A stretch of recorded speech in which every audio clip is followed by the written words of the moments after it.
ಯುವತಿ ಮೇಲೆ ಬಸ್ ಹತ್ತಿಸೋದಕ್ಕೆ ಚಾಲಕನ ಯತ್ನ, ಕ್ಷಣಾರ್ಧದಲ್ಲಿ ಅಪಾಯದಿಂದ ಪಾರಾಗಿದ್ದಾಳೆ ಯುವತಿ. ಬೆಂಗಳೂರಿನಲ್ಲಿ ಬಿಎಂಟಿಸಿ ಡ್ರೈವರ್ನ ಅಟ್ಟಹಾಸ ಇದು. ಬೆಂಗಳೂರಿನಲ್ಲಿ ನಡೆದಿರುವಂತಹ ಘಟನೆ ಇದು.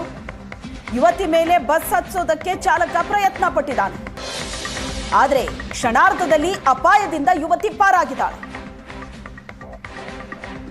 ಚಾಲಕನ ಪ್ರಶ್ನೆ ಮಾಡೋದಕ್ಕೆ ಅಡ್ಡಗಟ್ಟಿದ್ದ ಯುವತಿಯನ್ನ ನೋಡಿಯೂ ಕೂಡ ಚಾಲಕ ಬಸ್ ನುಗ್ಗಿಸಿದ್ದಾನೆ.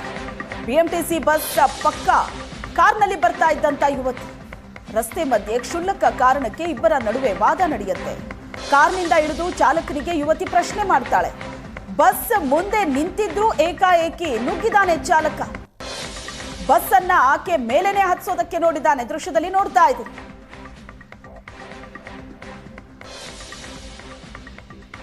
ಆಕೆ ಪ್ರಶ್ನೆ ಮಾಡ್ತಾ ಇದ್ದಾಳೆ.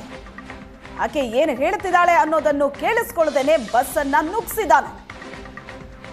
ರಸ್ತೆ ಮಧ್ಯೆ ಒಂದು ಕ್ಷುಲ್ಲಕ ಕಾರಣಕ್ಕೆ ಇಬ್ಬರ ನಡುವೆ ವಾದ ನಡೆಯುತ್ತೆ. ಕಾರ್ನಿಂದ ಇಳಿದು ಚಾಲಕನಿಗೆ ಯುವತಿ ಪ್ರಶ್ನೆ ಮಾಡ್ತಾ ಇದ್ಲು. ಆಕೆ ಬಸ್ಸಿನ ಮುಂಭಾಗದಲ್ಲೇ ನಿಂತಿದ್ದಾಳೆ, ಆದ್ರೂ ಆತ ಬಸ್ ಅನ್ನ ನುಗ್ಗಿಸ್ಕೊಂಡು ಹೋಗಿದ್ದಾನೆ. ಆಯಾ ತಪ್ಪಿ ಆಕೆ ಕೆಳಗಡೆ ಬಿದ್ದಿದ್ರೆ ಆಕೆಯ ಮೇಲೆಯೇ ಬಸ್ ಹರಿತಾ ಇತ್ತು. ಬಿಎಂಟಿಸಿ ಡ್ರೈವರ್ನ ಅಟ್ಟಹಾಸ ಇದು.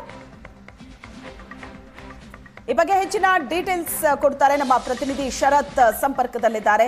ಶರತ್, ದೃಶ್ಯದಲ್ಲಿ ನಾವು ನೋಡ್ತಾ ಇದೀವಿ, ಆಕೆ ಏನೋ ಪ್ರಶ್ನೆ ಮಾಡ್ತಾ ಇದ್ದಾಳೆ, ಆದ್ರೆ ಅದ್ಯಾವುದನ್ನು ಕೂಡ ತಲೆನೇ ಕೆಡಿಸ್ಕೊಳ್ಳದೆ ಈತ ಬಸ್ ಅನ್ನ ಮುಂದೆ ಡ್ರೈವ್ ಮಾಡ್ಕೊಂಡು ಹೋಗ್ತಾ ಇದ್ದಾನೆ. ಒಂದು ಚೂರು ಆಯ ತಪ್ಪಿ ಆಕೆ ಬಿದ್ದಿದ್ರು ಆಕೆ ಮೇಲೇನೆ ಬಸ್ ಹೋಗ್ತಾ ಇತ್ತು. ಏನಕ್ಕೆ ಆತ ಈ ತರ ಮಾಡಿರೋದು? ಏನ್ ವಾದ ನಡೀತಾ ಇತ್ತು ಇಬ್ಬರ ನಡುವೆ? ಶ್ವೇತಾ, ಇದೊಂದು ಅಮಾನವೀಯವಾದಂತಹ ಘಟನೆ. ಅದು ಕೂಡ ಒಬ್ಬ ಬಿಎಂಟಿಸಿ ಬಸ್ ಚಾಲಕನಿಂದ ನಡೆದಿರುವಂತಹ ಒಂದು ಕೃತ್ಯ. ಮೇ 23ನೇ ತಾರೀಕು ಈ ಘಟನೆ ನಡೆದಿದೆ. ಅದು ಕೂಡ ಸಂಜೆ 5:40 ಸುಮಾರಿಗೆ ಎನ್ನುವಂತ ಒಂದು ಮಾಹಿತಿ ಸದ್ಯಕ್ಕೆ ಲಭ್ಯವಾಗ್ತದೆ. ಜೊತೆಗೆ ಈ ಸ್ಥಳ ಯಾವುದು ಎನ್ನುವಂತ ಒಂದು ವಿಚಾರದ ಬಗ್ಗೆ ಯಾವುದೇ ಸುದ್ದಿಯಾದ ಮಾಹಿತಿ ಇಲ್ಲ. ಸಾಮಾಜಿಕ ಜಾಲತಾಣದಲ್ಲಿ ಈ ಬಗ್ಗೆ ಒಂದು ವಿಡಿಯೋ ವೈರಲ್ ಆಗ್ತಿದೆ. ಒಂದು ಕಾರಿನ ಡ್ಯಾಶ್ ಬೋರ್ಡ್ ಕ್ಯಾಮೆರಾದಲ್ಲಿ, ಹಿಂಬದಿಯ ಡ್ಯಾಶ್ ಬೋರ್ಡ್ ಕ್ಯಾಮೆರಾದಲ್ಲಿ ಸರಿಯಾದಂತಹ ಒಂದು ವಿಡಿಯೋ ಇದಾಗಿರುತ್ತೆ. ಏನು ಒಂದು ಟ್ರಾಫಿಕ್ ಸಿಗ್ನಲ್ ಅಲ್ಲಿ ನಿಂತಹ ವೇಳೆಯಲ್ಲಿ ಬಿಎಂಟಿಸಿ ಬಸ್ ಚಾಲಕ ಮತ್ತೆ ಕಾರಿನ ಚಾಲಕಿಯ ನಡುವೆ ಒಂದಿಷ್ಟು ವಾಗ್ವಾದಗಳಾಗತ್ತೆ. ಯಾವ ಕಾರಣಕ್ಕೆ ಅವರಿಬ್ಬರ ನಡುವೆ ಗಲಾಟೆ ನಡೆಯುತ್ತೆ ಅನ್ನೋದರ ಬಗ್ಗೆ ಇನ್ನು ಮಾಹಿತಿ ಹೊರಬರಬೇಕಾಗಿದೆ. ಆ ಸಂದರ್ಭದಲ್ಲಿ ಕಾರಿನಿಂದ ಇಳಿದಂತಹ ಚಾಲಕಿ ಬಿಎಂಟಿಸಿ ಬಸ್ ಚಾಲಕನ ಹತ್ರ ಬಂದು ಕೆಲವೊಂದಿಷ್ಟು ಪ್ರಶ್ನೆಯನ್ನ ಮಾಡುವಂತಹ ಕೆಲಸವನ್ನ ಮಾಡ್ತಾಳೆ. ಆ ಸಂದರ್ಭದಲ್ಲಿ ಯಾವುದಕ್ಕೂ ಕೂಡ ಉತ್ತರವನ್ನ ಕೊಡೋದಿಲ್ಲ. ನಂತರ ಬಸ್ಗೆ ಅಡ್ಡಗಟ್ಟಿ ನಿಲ್ಲುವಂತಹ ಕೆಲಸವನ್ನ ಮಾಡ್ತಾಳೆ. ಇದು ಚಾಲಕನಿಗೆ ತಿಳಿದಿರುತ್ತೆ, ಆದ್ರೆ ನೇರವಾಗಿ ಆಕೆಯ ಮೇಲೆ ಬಸ್ ಅನ್ನ ನುಗ್ಗಿಸುವಂತಹ ಕೆಲಸವನ್ನ ಮಾಡ್ತಾನೆ.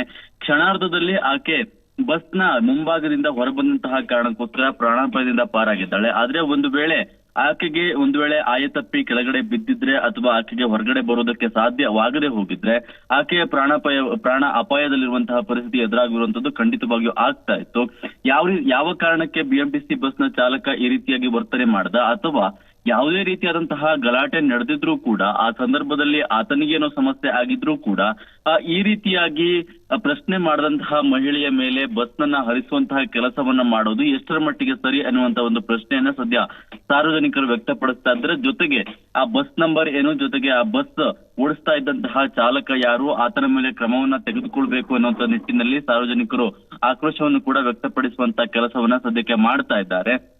ಸದ್ಯ ಇದರ ಬಗ್ಗೆ ಬಿಎಂಟಿಸಿ ಇದರ ಬಗ್ಗೆ ನೋಡ್ಕೊಳ್ಳುವಂತ ಯಾರಿದ್ದಾರೆ, ಅದರ ಅಧಿಕಾರಿಗಳು ಯಾರಿದ್ದಾರೆ, ಅದರ ಸಿಬ್ಬಂದಿ ವರ್ಗದವರು ಇದರ ಬಗ್ಗೆ ಗಮನವನ್ನು ಕೊಡಬೇಕಾಗತ್ತೆ. ಜೊತೆಗೆ ಈ ರೀತಿಯಾದಂತಹ ಘಟನೆಗಳು ಹಿಂದೆ ಕೂಡ ಹಲವಾರು ಬಾರಿ ನಗರದಲ್ಲಿ ಕಂಡು ಬಂದಿದ್ದಾವೆ. ಈ ಘಟನೆಯು ಕೂಡ ಪರಿಗಣನೆಗೆ ತೆಗೆದುಕೊಂಡು ಅದಕ್ಕೆ ಸಂಬಂಧಪಟ್ಟಂತಹ ಕ್ರಮವನ್ನು ತೆಗೆದುಕೊಳ್ಳುವಂತಹ ಕೆಲಸವನ್ನ ಅಧಿಕಾರಿಗಳು ಮಾಡಬೇಕಾಗತ್ತೆ. ಶ್ವೇತಾ, ಎಸ್, ಥ್ಯಾಂಕ್ ಯು ಶರತ್, ನೀವೆಲ್ಲ ಡೀಟೇಲ್ಸ್ಗೆ.